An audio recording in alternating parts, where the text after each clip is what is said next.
चलिए, तो अगर हम बात करें टाइप्स ऑफ फ्रैक्शंस के बारे में, टाइप्स ऑफ फ्रैक्शंस, तो देखिए फ्रैक्शंस के जो है ना बहुत सारे टाइप्स होते हैं, तो इसमें हमें सभी टाइप्स के बारे में नहीं पढ़ना है, जो मेन टाइप्स है फ्रैक्शंस का उसी के बारे में हमको पढ़ना है ना। तो इसमें जो है फ्रैक्शंस एक होते हैं proper fractions, proper fraction, second जो होता है इम्प्रॉपर फ्रैक्शन, और लास्ट मीन्स थर्ड जो होता है ये होता है मिक्स्ड फ्रैक्शंस।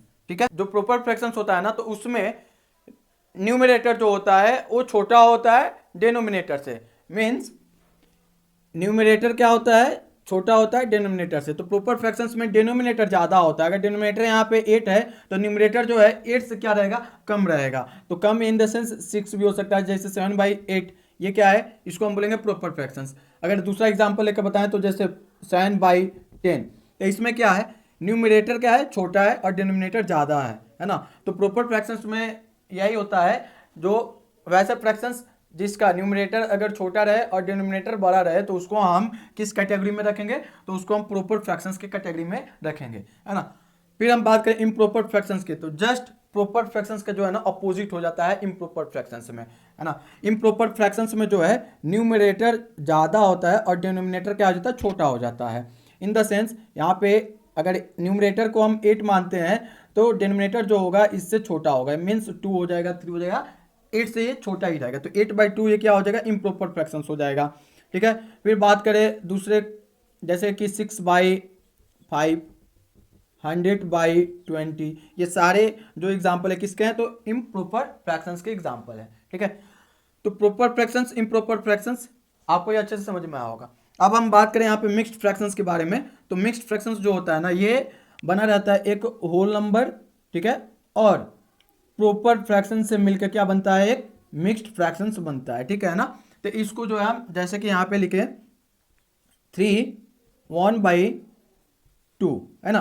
तो क्या है, अगर यहाँ पे ये 3 जो देखेंगे, अगर यहाँ पे ये जो 3 आप देख रहे हैं, तो इसका अगर हम बात करें तो ये क्या हो जाएगा, ये पूरा एक होल नंबर है ना। और ये जो 1/2 जो है, ये इसको हम बोलेंगे क्या, प्रॉपर फ्रैक्शन, है ना, प्रॉपर फ्रैक्शन इसको हम बोलेंगे।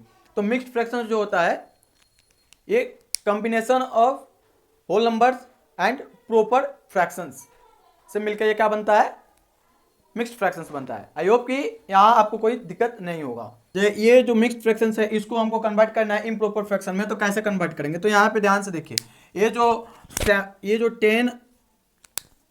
जो 10 और 7 दिख रहा है, तो इसमें इन दोनों में पहले हम क्या करेंगे, मल्टीप्लाई करेंगे, है ना। तो मल्टीप्लाई करने पे कितना आ जाएगा, 70 आ जाएगा ना। और ये जो 70 आया है, तो इसमें 70 में क्या कर देंगे, इसको जो है हम क्या कर देंगे, ऐड कर देंगे, 8 को ऐड कर देंगे, यानी कि कितना आ जाएगा, 78, है ना। और ये जो डिनोमिनेटर में जो 10 था, इसको हम एज इट इज ही लिख देंगे, यानी कि 78/10 जो है ये क्या हो जाएगा हमारा, ये इम्प्रॉपर फ्रैक्शंस हो जाएगा। यानी कि आप ध्यान में रखिएगा एक बात, जब भी कोई भी नंबर अगर मिक्स्ड फ्रैक्शंस में दिया रहे और उसको जब हम कन्वर्ट करेंगे, तो मिक्स्ड फ्रैक्शंस जो है हमेशा इम्प्रॉपर फ्रैक्शंस में ही जो है उसका आंसर आएगा, मतलब कन्वर्ट होगा, है ना। जैसे आप यहाँ पे देख सकते हैं, ये 78/10 जो है ये क्या है, इम्प्रॉपर फ्रैक्शंस है। हमने इम्प्रॉपर फ्रैक्शंस में क्या बताया था, इम्प्रॉपर फ्रैक्शंस में जो होता है न्यूमरेटर क्या होता है, डिनोमिनेटर से ज़्यादा होता है। तो इसमें अगर हम डिनोमिनेटर 10 है और न्यूमरेटर 78 है, तो यहाँ पे देख पा रहे होंगे जो 78 जो है क्या है, ज़्यादा है ना। तो ये मिक्स्ड फ्रैक्शंस के बारे में कुछ क्वेश्चंस थे